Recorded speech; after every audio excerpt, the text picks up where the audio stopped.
play. I mean, in the training mode room, you saw him testing out stuff like true pivots and stuff like that. So he's aware of all his tech and his options, even though I've never heard of him. He might be somebody you want to keep an eye on. I mean, he's just selected Sheik. Exactly. You know? So you can already, there's definitely a scary thing about a technical Sheik. You know, I wouldn't be too confident sitting down. Very, very excited to see Dyer playing Villager. I would have expected him to simply stick to his traditional Game & Watch, but Villager, very interesting trap-oriented character, has a lot of creative tools, and that's a style that Dyer is very famous for. So, all right, very nice. Shout-outs to Hawaii. There we go. So VoiD getting off to a great start. Just got the update that he is the top player from Hawaii. And as of right now, he's showing exactly why. Dyer himself hailing from New York. Yes, most certainly. As of right now, very interesting matchup to see. I can't say I've seen a whole lot of the Sheik versus Villager, but I know these are characters who have two very strong sets of abilities. So while Sheik's topping the charts, Villager always good at holding his space, forcing players to respect his options, and really managing to string together some wonky combos. Yeah, and I want to just point out something that I just saw VoiD do that I never saw any other Sheik do before.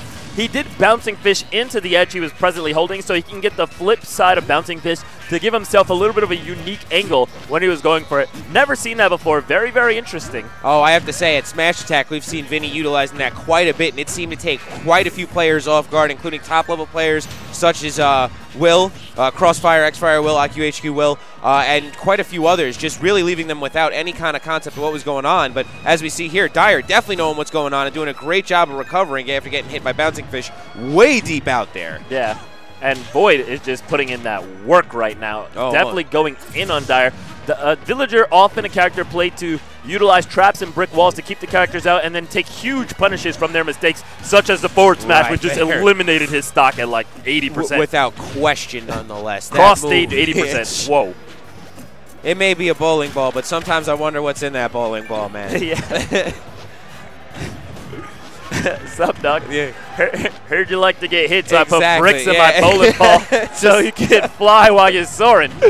Forget a bag of oranges. He's got a bag of bowling balls right now. But as we see right back into it, Dyer trying to establish some stage control. gsmVoiD giving him no chance to breathe as we see him right there. Strong follow-up with the up air. Yeah, and these trades just certainly not working out. I almost feel as if he didn't press the down air, he wouldn't have extended his hitbox enough to trade, and you would expect the turnips to just beat it clean, but unfortunately, it wasn't the case. I mean, he extended it just too much, and the last hit of the up air is what caught him, because since they reworked up air and they reworked multi-hit moves so that it'll be a they reworked multi-hit moves, so the last hitbox pops and actually is slightly larger than the previous ones, even though it doesn't appear to be so. And that's what ended up catching him. That's why the up air was able to trade with the turnips, because that last hitbox is actually slightly longer. So even though the first few didn't connect, the last hitbox was still bigger than what you can actually see, and it connected through the turnip and ended up closing out of stock. Very unfortunate. But now we see Dyer hovering over Little Mac, my personal main, my favorite character in this game. And quite an interesting one to take the root of, because the Little Macs really seem to be, you know, we see that evolution coming. We've already seen a couple Little Macs break the mold. They've been having a hard time because, you know, the character inherently does have some things holding him back, but not to a massive level, and his ground game is beyond spectacular from what we've seen in high-level play. So I'd love to see if Dyer could come in here and manage to catch all of us off guard. Clearly not you, but clearly me with this Mac. Yeah, definitely looking forward to it. And also, Little Mac is another one of those characters where I mean, I guess this is all characters, but I mean, he levels up in very interesting ways when you take him to the lab, because Little Mac has a lot of base things in the neutral game that are really good, but it's Little Mac in advantage, which is one of the things people are not quite so good at. Little Mac has these quirky ways of just chaining hits together, and he hits really hard, so when you chain those hits together, it's a big deal.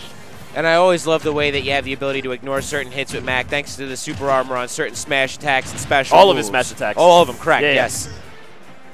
All of his smash attacks do have super armor while the hitboxes are out. And I do really like, of course, his up-close game and the fact he hits so hard. I mean, at this point, it's almost even. One thing I like about Mac versus Sheik is just the fact that Little Mac in neutral versus Sheik is so strong. You can see that VoiD is paying him a lot of respect here.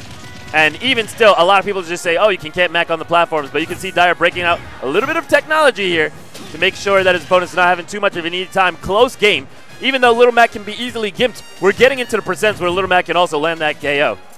And as of right now, we are going to see a lot of platform camping because the second you see those KOs flashing, you have to be nimble as heck like we saw there from gsmVoiD, or you're going to catch a hard punch right in the face. Now, one thing I don't like is that KO punch is one of the best tools against opponents that are platform camping you because it ignores blocking. It ignores your shield. So utilizing KO punch to punish somebody that's simply going to block all your aerials and up smashes on a platform is a really strong tool, and I wish Dire would have held on to that for a little bit longer, because once you get that charged up, staying on the lower levels of the platform and simply blocking your opponent is not as good, especially when you have other options to simply hit opponents that are on the ground.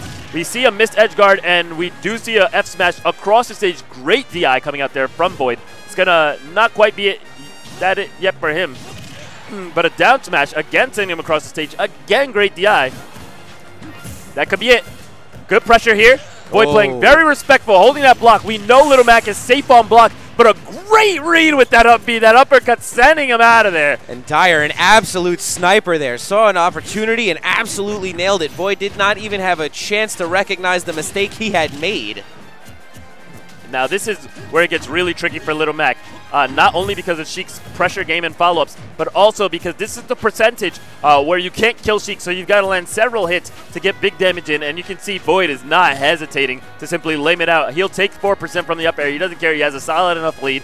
And the big deal is if Little Mac makes a mistake, you can easily convert that into a stock, because it's so easy to gimp Little Mac if you just win the, not even the 50-50, like the 66 to 33%. Yeah. So it's definitely a hard spot here for Dire. We do see he has racked up that KO punch. That's really good, though, because KO punch allows Little Mac to simply end the game. So the same way how you can just gimp Little Mac, he could just gimp you back right on the stage. He doesn't care. Like that back roll into Little Mac, had Dire been expecting that, had he read it, he could have just pressed B, end the match right there, and that's what Void's got to be very wary of. Of course, you do lose the KO punch when you're sent into Tumble while you have it, and he's not likely to get another one this match.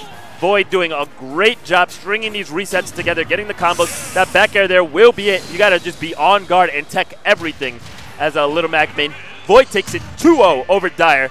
Very impressive, Sheik. Excellent performance. Certainly. Looking forward to watch more of him in the remainder of the tournament. Unbelievable mindset by Void. They're really showing the mindset of a top-level player. Knew exactly when to expect him, picked the right options, managed to, not fall prey to shield too much when KO punches around, just enough to stay away from the aerials. Just really, really the play style you see of one of the elites, and their knowledge base to get away from all of those key points of the matchup. Strong fundamentals, outstanding play. All right, back again, as always. Love this. Love seeing the big screen, everything, guys. This is what gets me all fired up. Yeah, and I love being back with you because, I mean, we haven't actually sat down and cast a match. No, definitely not. So long. Yes, I feel like it's been last Apex, actually. Yes, I believe so. It's actually been last Apex since we had a chance to split a mic together. So definitely super glad to see you here again, Brian.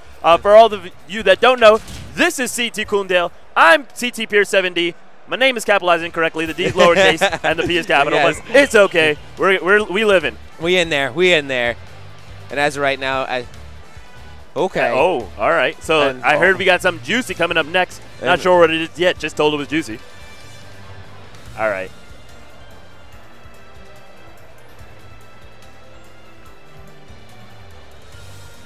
All right, okay. So MrConCon will be returning to the stage. Definitely checking out his play a little bit earlier.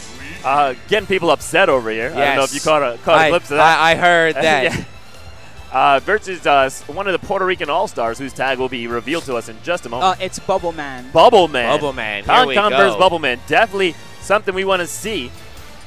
And as of right now, like we love, Apex giving us the ability to see matchups that we would never normally see. And this is one right off the bat, taking it out of that Wi-Fi realm, bringing it into that LAN realm, and giving us an opportunity to see right there the men hard on the sticks going at it. Yeah, definitely. And you can see here the venue's packed behind the players. We got Gunblade and Vex standing. Two very knowledgeable players. Most certainly. Some of New Jersey's finest. Yeah. We see Asa tailing behind his Hawaiian brethren.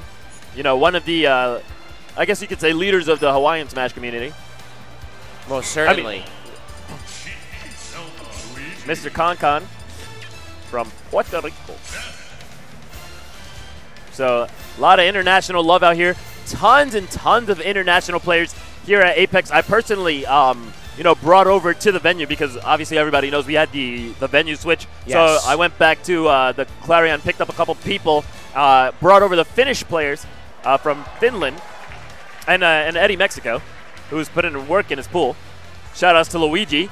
And shout-outs to Luigi being strong in Smash 4. We're going to have him here represented in this match versus Ness. Luigi versus Ness. Very interesting matchup. You know, Luigi and Ness are both popular, powerful characters, but I haven't seen too much of this specific matchup because you usually see Ness squaring off against Diddy or Sheik, and Luigi's squaring off against one of those two. So even though the characters are strong, you know, we do see a little bit of an oversaturation when it comes to Diddy Kong and when it comes to Sheik.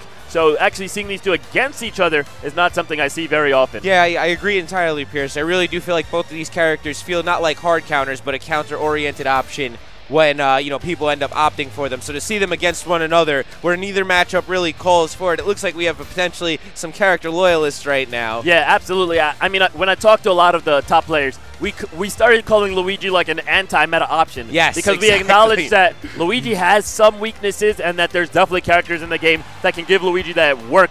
But right now, we're seeing a lot of Diddies, a lot of Sheiks, and when you have that up-close personal game, Luigi just shines. He's stellar. I mean, he has the jab, he has the neutral air, and he just has all these great tools for trading. And, of course, not only trading, but simply beating out his opponent's options to dash grab. The combos, the damage is so huge. So many things going in. You can easily see them going to work right away. Triple fair off the throw. Yeah, and MrConCon, great follow-up there. I feel like why you know, the note about both of these characters is due to their floatiness and odd flight patterns. This should be almost a very counter-approach-oriented matchup since both characters so good at wiggling out of strings and getting a hitbox in the right place to give them an opportunity to take advantage. Yeah, both of their neutral airs are infamous for just interrupting bad situations. I like the quick reflexes to get that down B, get a little bit of health back. Every little bit counts there. Ooh. PK Thunder leaving him in a bad spot. I was almost expecting MrConCon to go for that up B. Good block on the fair, punishing hard. An outstanding knowledge there by MrConCon of the up B. It's so easy to just get all that residual damage, get tapped by the tail and put in bad position, as we see right now. Ness already putting in great work with that, but MrConCon definitely not sleeping at the wheel here. Yeah, Luigi playing a little aggressively with these fireballs, so I'm expecting down B to come out, or we could just smack it back in his face. Oh my god, and just as if it wasn't even a questionable option, immediate response of F smash, unreal, love it. I like it, the down throw to the down B. Oh, we got a little Luigi dance. He's looking around like, where you at? Yeah, Luigi definitely said, where you at? Little shake and simmer right there. I love it. And already we see some style and pizzazz coming out of these players. It's MrConCon right back into those nasty strings. All right, we do get a solid grab. The back throw is DI'd here, and I like using the back air to go through the meaty hitbox and then negotiating the second up B there. So that's definitely some matchup knowledge. Luigi knows what he's doing here. And of course, Ness definitely not sleeping on the matchup either. I love to see players experience in their opponent's characters so that we can get a good representation of the matchup, and that's definitely something we have here right now. An outstanding knowledge there to manage to frame trap him in with the PK Thunder 2 directly into getting that grab set up. Perfect placement. First back throw didn't kill. Locked him back into getting grabbed again and closed it out. And Ness starting to get a little bit of his own right now. Uh-oh. Luigi coming in hot. Does manage to evade so many of the projectiles. He's just really good at not falling into this Ness's traps. And he's really good at getting in there, getting that dash grab when he sees an opening, and executing a throw. Chops in the face. I like it. Nice and respectful. We're just going to throw a fair out so that if I mess it up and I whiff off, we don't give you too much. And as we see right there, though, Luigi managing to get out of that last portion. I was really anticipating up smash out of shield. That's what I expected also, honestly. But as right there now, Apex. Ooh! We don't make the same mistake twice, but we do see some phenomenal DI coming And these out. Two guys right now really that'll be the down B. There it goes. That's not it, though. Oh, this DI, potentially, though. Yeah, some solid DI or just getting hit by the wrong final hitbox to that there, because it did kill the last time around, roughly the same percent, but Bubbleman making sure to extend this fight a little bit more and not give MrConCon easy ways to close out game one. All right, this could be it. Oh, no, Ness knocked that in there. Nair. Uh-oh. Oh, the dash attack off the edge, catching me off guard completely. Yes. We see Luigi chopping him in the face. We don't see the down Bs coming out in this situation. Oh, goodness. A down air, but this DI is just fantastic. Phenomenal not DI. Done yet. Oh, I would not have gone for that in a million years. I'm not throwing away this match for anything. You just need a grab. A back throw will end it, even for Luigi. And MrConCon looking to close it out. Great air dodge. Oh, and my God. And that was it. I mean, 189. Luigi's back throw was the end of him. Oh, even if you were feeling unsure about just one pummel, two pummel, back throw, done. 189%, it was over. Instead, he goes for the flashy stuff, and he's not able to connect a down B off of a down throw at 189%. He does completely drop it and gets countered with the parry, the up air coming out, hitting him. And very unfortunate. Solid pop off by Bubbleman there. Yeah. He was all about it. I loved it there. You know, he worked for that, and that's what I love about this game. Smart use of rage there. Really good at keeping an eye on the percents. As we talked about, that counter gameplay made a swift air dodge with Ness there. Caught Luigi slightly overextending and in bad position. Nailed that nasty up air with such kill potential at maximum rage and just shut out the match without question. Unbelievable. That's what we're here for. We see the guys behind him getting hyped. We're going into Game 2 right now, and we see nothing besides game face on MrConCon right now, not looking to fall into the same shenanigans yet again. Yeah, I would be a little salty after a loss like that. You know, how can you sleep at night when that happens? Exactly. Like, oh my God. He literally had it in his hands. Literally, Ness was in his hands. He just had to throw it. And yet, there it is. This is Apex, ladies and gentlemen. You talk about the pressure being real. This is the definition of it. And after such a solid game, we see Bubbleman getting what's his right now. Yeah. Triple fair. Solid stuff. And MrConCon. Oh, my goodness. As of right now, Bubbleman is ecstatic because he doesn't get much better than that. Freebies at Apex. Clearance rack. Oh, my God. MrConCon. Oh, goodness. Looking like a bargain sale out here. Yes. It is Sunday Call Sahara. Buy one, get one free way you turn up that. Shout-outs to Kmart, man. And we are here. Yeah, forget Kmart. Somebody get Tom Nook in the building. And as of right now, MrConCon bringing it back. Yeah. So I definitely would have said I favored Luigi in the matchup after watching the game one, despite the fact that he made that misplay and lost. I definitely see that MrConCon has extremely, extremely strong fundamentals. He knows this matchup well, and he's been really good at avoiding Ness's traps and strings, and he puts on so much damage. So even coming into this game, I favored MrConCon. Now, after giving up that first stock accidentally to the platform of Town and City. Most definitely. Yeah, that's going to be pretty rough. He does seem to be making his way back into this game pretty solidly. He's managed to tie it up in the stock count. He's playing extremely well in the neutral game, but neither player has been able to open up the other one in quite a bit. That's going to be a slick technical error there. He definitely did not want to simply stutter step forward and stop into that. Nice down B to land safely. And as of right now, MrConCon not playing fully like himself. He has these nice moments in strings, but he seems to lose it from time to time again, and I get worried that after all the craziness that has occurred, he's starting to lose a little bit of that mental fortitude that's giving him that strength here. But, and as I say that, comes back to pull it off. Yeah. So even with an SD at an incredibly low percent, you can see that he's adapting to Ness a lot faster than Bubbleman is adapting to him. And I definitely, at this particular moment, I'm favoring MrConCon based on gameplay to take it out and close out Game 3. But, of course, we do see that Ness now has the counterpick stage. I don't know if he has any pocket characters. I do expect him to say Ness. Ness is strong, and I do think that Ness as a character is capable of pulling this out against Luigi. However, I'm very, very concerned, he's got a lot to answer for it. After you narrowly win Game 1 off of almost what could be called a fluke when your opponent makes a poor decision and you're able to get a capitalization on that. And then Game 2, you lose it after that same opponent SDs at such a low percent, and then you still lose it. It's looking like a big uphill battle for Bubbleman here in Game 3, but he does have the stage counterpick, so does he have some unknown secrets that he might be able to pull out in Ness to take it out over Luigi, or can he adapt to MrConCon's incredible neutral game, followed into extremely powerful follow-ups?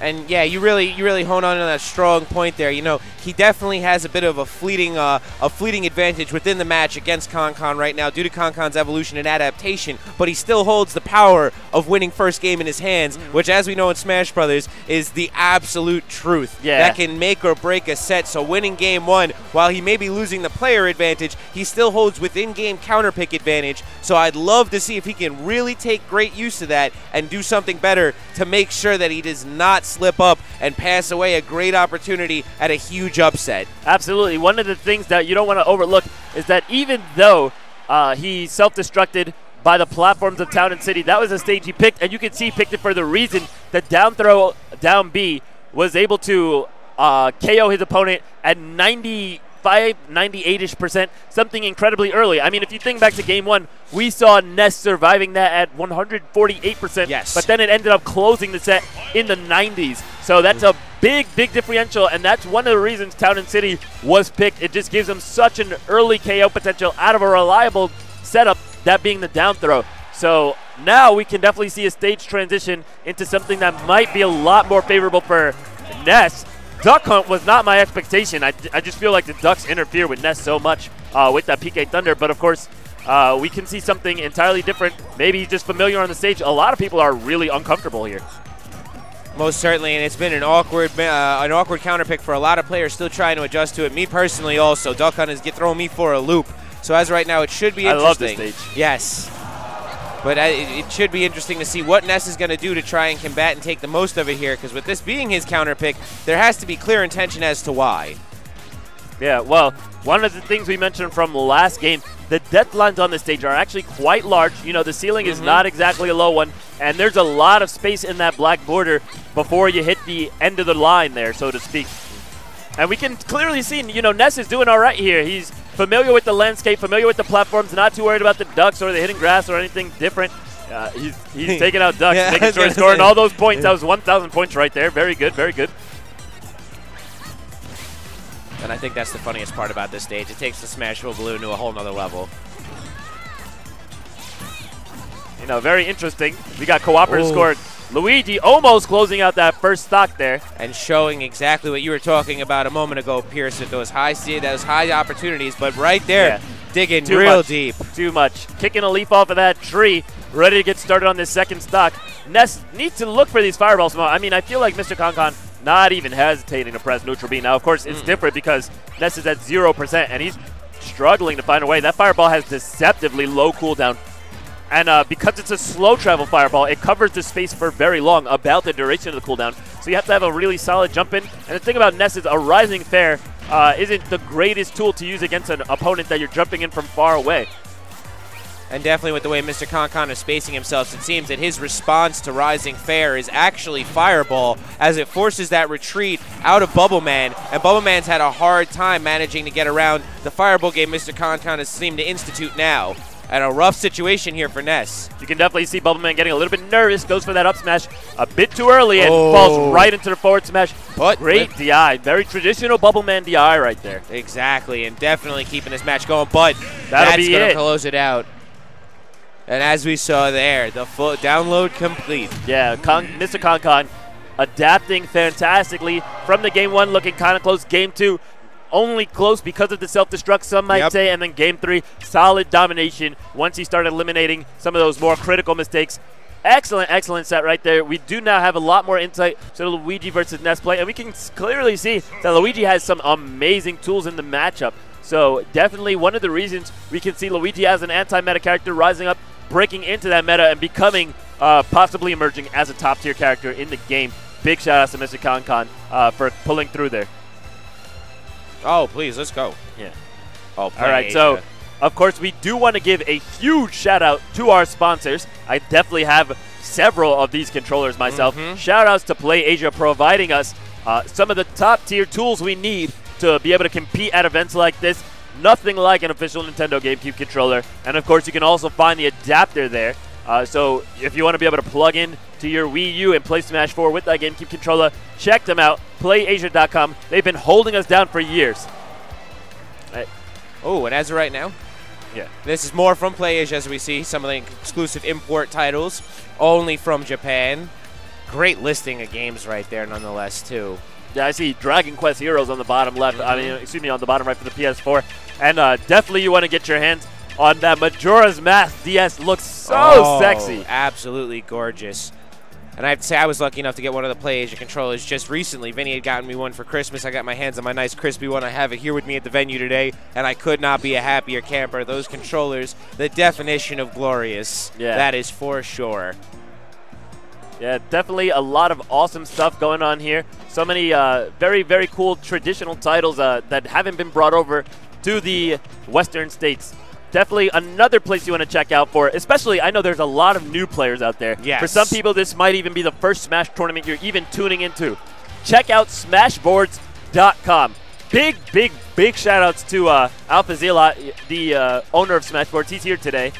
He has been doing excellent work at helping keep Apex on track. If you want to find out any information on Apex, you can find it at smashboards.com. You want to find out information on characters, the metagame, smashboards.com. You want to find local tournaments in your area, smashboards.com. Anything you need to know about Smash, hit up smashboards.com. Most definitely, guys. That's the hub of all the knowledge, where you found originally me and Pierce making the come up, trying to learn, teach others. So definitely, if you haven't gotten a chance to check it out now, check out Smashboards. Oh, here we go. And we're back, as always, Apex 2015, coming off that wild set between Bubbleman and MrConCon. Had a couple moments of real hair pullers there. MrConCon with that wild SD, potentially making it look like Bubbleman was going to take the set and cause a crazy upset, but he closed it out real strong. We have our next two competitors making their way back on the sticks. All right. Not quite sure who we have playing yet. I mean, tags have fluctuated from names quite a bit these days because people are getting creative. That they are, and we're waiting to get that update right now to see exactly who we have sitting down here with us, getting ready. But even before we know exactly who's playing, we can see the characters locked in. Very interesting. Dark Pit versus Zero Suit Samus. Dark Pit is a very hybrid-like character, you know. He's not a speed character, but he's not a power character. He's just like, you know, Skarzard, right? Skarzard, I was talking to him a little bit before. He said it best. He called them value characters, where they just have nice, well-rounded kits. You know, they like to, you know, beat you in the areas where you're weak, even though they don't excel in any particularly strong area of their own. So he's not faster than a speed character, but he might take advantage of the fact that he has more range than a speed character, or he's heavy. Or if you're playing with Dark Pit against a heavy character, you might say, okay, well, I don't have more range than you, and I'm not heavier than you, but I do have some speed, some bursting potential. So they use the versatility of their movesets to beat out their opponents who specialize in one thing. And very, very interesting design on the style of Dark Pit, because he has such a wide and diverse range of tools. And of course, Zero Suit Samus, a little bit more of a familiar character, very popular in this game. She's extremely fast, flexible, definitely defined as a speed character, very combo-oriented. So it has some absolutely ruthless setups, very similar to the ones in Brawl, and the nasty kill potential of that ruthless up B nowadays. Definitely still leaving her as an absolute assassin in the metagame. Yeah, Assassin is an excellent way to define her. She sneaks up on you, gets in quick, and then just starts evaporating your stock. Yes. You can see right now, Dark Pit struggling to find his way onto the ground once he landed on that platform, and now we're getting in. We just see strings and combos. The game has definitely changed. The minute she lands a solid hit on you, the percent just starts to climb. A single hit is never lonesome, but we do see the meaty F smash coming out, and that's what I'm talking about. Dark Pit knows he's not going to beat Zero Suit Samus in the speed game, so instead he's using these powerful hits in his moveset to really get that value out and manage to take back the game here. Yes, most definitely, and exactly with what you just broke down, we see starting to work out for him. He's going tit for tat and getting the footsies in, and Dark Pit with just a little bit more strength or a little bit more damage behind those moves, managing to keep percent here with ZSS, but you got to be real careful, because as we see right now, Derps is not even making any kind of weight at all for those up Bs. He has been absolutely relentless and looking for those setups consistently. So we're going to have to see Onii-Sama really keep an eye out for it and not get caught sleeping at the wheel. Yeah, for sure. And speaking of getting caught sleeping at the wheel, I mean, the movement of these players is extremely, extremely impressive. I see a lot of pivot stuff going on. I see dash dances into pivot forward tilt, stuff like that. You know, very, very creative options. I also saw some really patient stuff, like just waiting, getting that cross up. Oh, and right there, goodness. we can see that Dark Pit with a lack of character knowledge coming out from Derps. Just right there, just showing the range real quick, like you talked about. I may not have the best range, but sometimes I do. Yeah, exactly. So utilizing that that gap in his opponent's knowledge and just outspacing Zero Suit in a way that she wasn't expecting. Definitely going to close that stock. But we have ourselves a very clean match, tight battle coming out here. Really nice combo string there, but a little bit of an impatient forward smash. Fortunately for him, Zero Suit drops the punish on a little bit of a mistake. Missed that grab opportunity and getting a little grab happy ZSS right now. Definitely going to have to be careful of that, as that grab does leave her open for punishment against a character like Dark Pit, who, as we talked about, can do a great job of really punching you in the face harder than you expect. Yeah, for sure. I mean, all of his attacks do significant damage. He's not a chip damage character.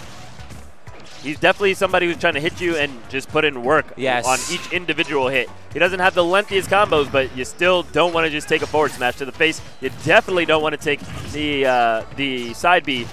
No. No, side B, you see that big old jet engine come onto his arm and let you know. Yeah, electroshock's no joke. That could be it. Oh, not quite. I thought he was actually going to go for the dash into a up B. Had he landed it correctly, it could have killed even at such a low percent. But instead, we have 0-2 simply taking stage control, positional advantage, and playing a smart, patient game. Really solid defense right now. And again, he goes for the grab, not looking for the fancy stuff. Just takes the down throw up air, okey-doking him. That could be it right there. That's it. The back air reading off the side B closes out the game. Definitely, I saw 0-2 adapting really well, not running into any of Dark Pit stuff. I guess he got a little ride up by that Force Master first stock and just started playing a lot more respectfully. Didn't really go for the rush down too much. Kind of took the zoning role. He realized he had the projectiles to pressure with the plasma. What is the plasma gun? What's this move called? The paralyzer. There we go. With the paralyzer and definitely closed it out slow and steady, winning the race there. Not something you would expect out of 0-2 Samus. So let's see how Onii-Sama is able to adapt with the Dark Pit. And I think the big mistake that I saw from Onii-Sama last game was he was doing a great job of playing the trade and counter damage kind of game style where he would try and block what he could with raw moves, take his damage where he could as counters, and then step back. But he never stepped into the full aggressive role to get that kill or make a hard read and get it. It was always on retaliation. It was always on reaction. And unfortunately, ZSS put enough strong pressure and quick pressure to shut out the stock before Onii-Sama had a chance to finish playing catch-up there. So he's going to need to be a little bit quicker on the uptake and really not give ZSS that opportunity to secure the kill before he even recognizes he's got that chance. Yeah, you can tell he's a very respectful player. He relies heavily on counter approaches, and when he does approach on mind game approaches, like mentally oriented approaches, I'm going to predict what you're going to do versus I'm simply going to try and catch you off guard from time to time. One thing I don't see is the down B coming up from 0-2 Samus. I mean, when you get a paralyzer like that, the stock is pretty free. Most definitely, and that down B going to be a tool that should be explored quite a bit more because I have seen a couple people labbing it, and that super armor helping him get through there. But back to the down B, definitely a move that could set down and shut out stocks, and hopefully we'll see a little bit more of it from Derps on those free punish opportunities. And I really like the reverse aerial rush into the back air right there with the slow fall. It not only looked gorgeous, but was also a great option since back air safe on block. And a keen trade right there, keeping Onii-Sama out of real bad positioning as we saw those boots begin to rise and fly towards the ceiling. But good job using that electroshock arm with the super armor there to make trades on the recovery, seeing the aggressive edge guarding coming out from 0-2 Samus. However, if he's not going to make any offensive plays of his own, he's just going to be playing catch-up the whole game until it's over and he's lost. And as of right now, we've seen a real cute use of pivoting F-tilts from Derps as of right now to keep Dark Pit off sides. Hopefully he'll begin to use it a little bit more because it's been a very nice cross-up that's net him Dark Pit on the ledge multiple times, which is how he closed out the game last game. Derps definitely looking to get in there and close it out. Looking for two stock right now and finds it clean in his eye. Putting the boot to work. He'll kick him out of there, and that'll be it for Onii-Sama. Derps coming up strong. Yep. Onii-Sama, as we said, just a little bit lack of offense there, was a little bit too respectful. The player didn't get what was his entirely, and unfortunately was left second to an empty bowl. Absolutely. When he ended up finding his way in a You leave your portion on the table, you should expect somebody to come and eat it up. That's what it is. That'll be it for him for the winner's bracket, or excuse me, for the pool. Yes. I've been making that mistake all day today, but it's the Apex hype. You just think the second you see him up on the stage or in bracket, it's real, it's serious. Absolutely. But these kids are still fighting to get in. Yeah. It's been a wild ride. Day 2 of Apex is day 1 of Apex. So, yes, you know, exactly. I've been a crazy trip. I've been here for 36 hours now, so you got to forgive me, friends. But we've got people unwinding their controllers and coming in hot. Again, big shout outs to our sponsors, Gaming Generations, providing so much equipment to make this work. I mean, I can definitely remember, for all of you guys that are new to the scene, you don't know the struggle. Yeah, it's been real. Back when it was like, everybody, bring TVs and Wii's. Yeah, exactly. Anybody got Brawl discs? We need it fully unlocked setups. Please bring your setups. You know, making sure as the technology evolved that we had tons and tons of unlocked SD cards, all this stuff. And now we've just got such great sponsors, Gaming Generations, Pastime Legends, Astro, you know, everybody coming in strong. And just helping out this equipment need. Exactly. You know, Apex being so provided for this year. We are so grateful because we made it, boys and girls. And we're here, guys. It's definitely an honor to have so many awesome affiliations backing us today. Oh, most certainly. And now speaking of an honor, we get to see the terror himself who taught us how anti-meta Luigi is, Mr. J.Miller. Definitely look like he's coming in hot. Yeah, look. All right, and Camalange sitting across from him.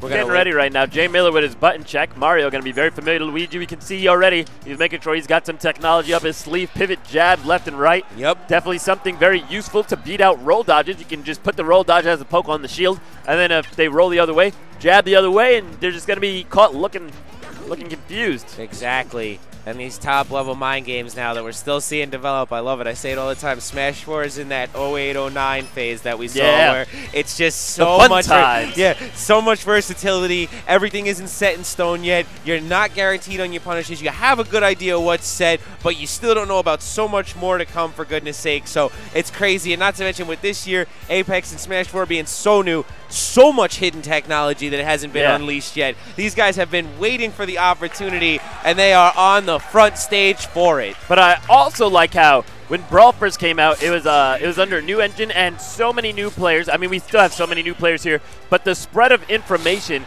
wasn't as clean as it was today. We didn't have the same established resources to allow players to rise up and get good quickly.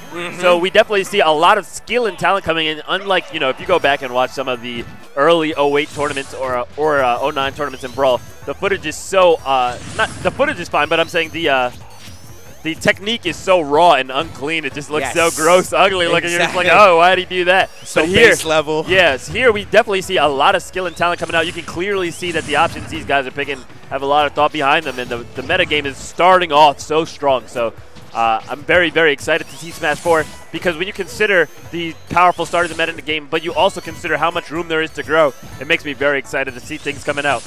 Right now we have coming out Luigi versus Sonic. Yes. Camalange with the young Sonic. And as of right now, I gotta say, he is really reminding me of Meek with these speed dash cancels in his shield and the way he's all over the stage. This is so a la Meek a couple years back, man. So interesting to see.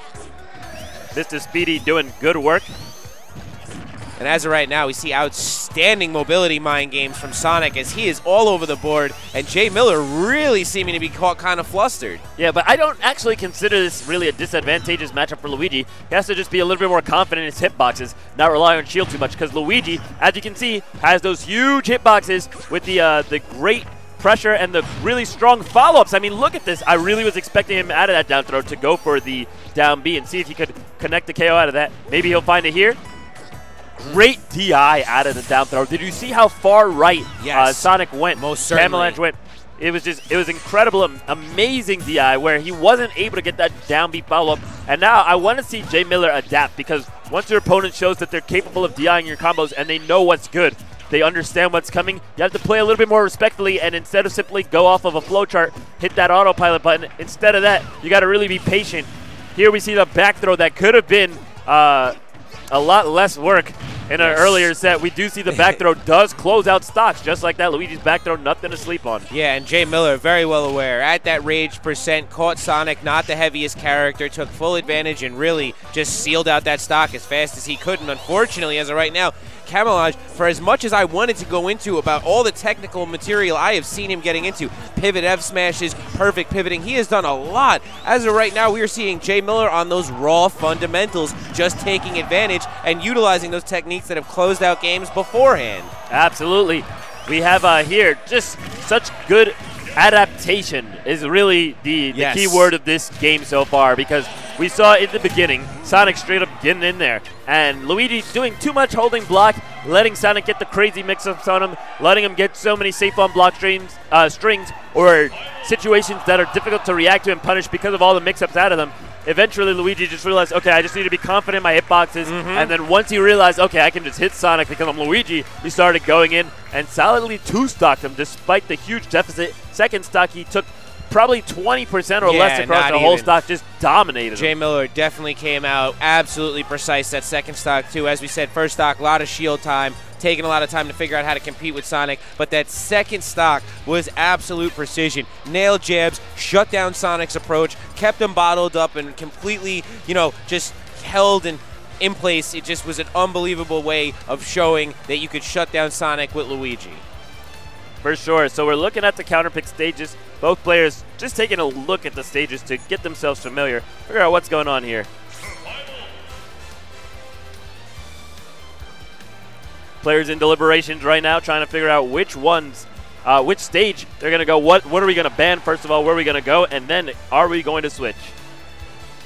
And as of right now, it's crazy to see the way we ruled through names. Like we said, it's been so long since we've had an opportunity to cast together. But as we see Apex, never a shortage of unbelievable players as we continue through sets that are unbelievable thus far. All right, so it does look like Town and City. I'm a big fan of this stage. You know, a lot of people say it's harking to Smashville, but I actually think it's almost nothing like Smashville. It just happens to be thematically similar. Exactly, I agree, and I couldn't agree anymore. And being a Bowser Jr. main myself, dude, I love this stage. Yeah, very quirky stage, really complements some of the quirky characters we have in this team. Yes, definitely. And as of right now, we see that yet again, J.Miller off to that ferocious start as he opened up with a 0-74 before Camalange managed to really finally stop that string. I thought I was going to find up B. I also thought I was going to find up B there.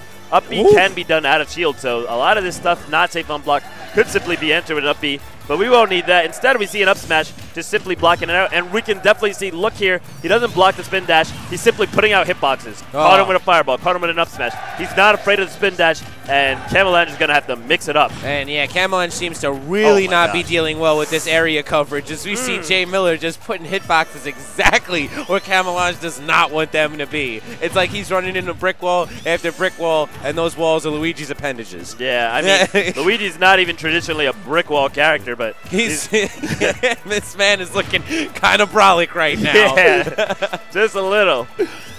All right, we've got the animals dancing in the background, the gyroid doing his little merengue. Yes, exactly, and they are just getting into it. Ooh! And J.Miller, goodness gracious, this man, do not sleep on him. Absolutely dominant finish there. Questionable first stock for about the first minute and a half, and then he came in and said, nah, it's just pools, we getting there.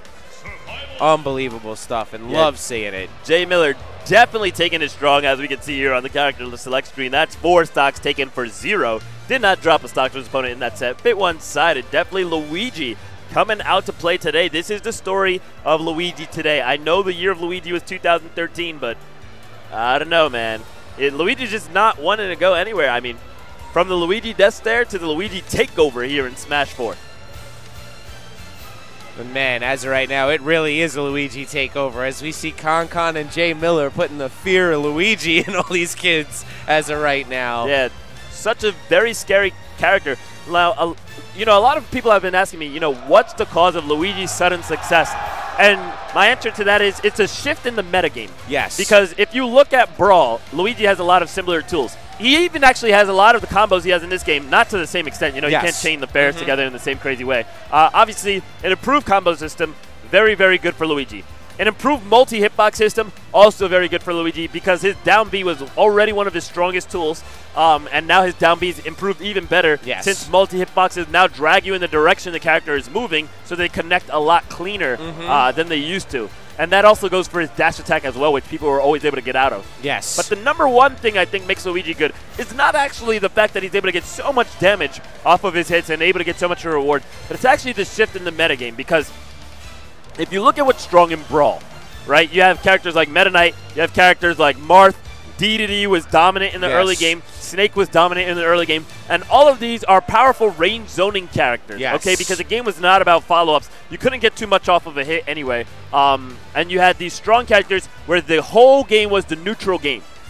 You wanted to just get that one hit, and of course you do play for the advantageous position, and it was very important, but basically how strong your character was in neutral defined how strong your character was in general. That's why we saw the rise of Diddy Kong, the rise of Olimar. Again, these characters with really great options for zoning. Characters like Sheik weren't very strong characters.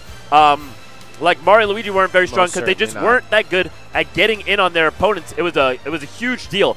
Now we see the metagame shifting to kind of these speed bursty characters, the ones that have fast approaches, the assassin type characters like you called them early. You know, you have your Sheiks. People said Lucario and Greninja were strong. We did have Rosalina because her brick wall was absolutely outrageously good, but we didn't see her too much. There was only a certain key few players who were able to actually bring her up, and the Sheiks just took over. And now we see Diddy Kong entering the metagame, and with this you have a lot of up-close gameplay, strong bursty approaches, and that makes Luigi extremely potent in this metagame because he's able to counter that. He has tools like the neutral air, like the fireball, and that dash grab that's really able to punish this kind of gameplay, and it doesn't get completely wrecked by like Marth Double Fair destroying it as it did in Melee and then Brawl. So Luigi really good in the metagame.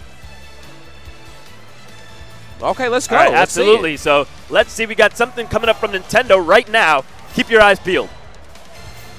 That should be interesting.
All right, and we're back. Welcome back, everybody. You know, now that I see the 3DS trailer, a little bit of a throwback to that. Not that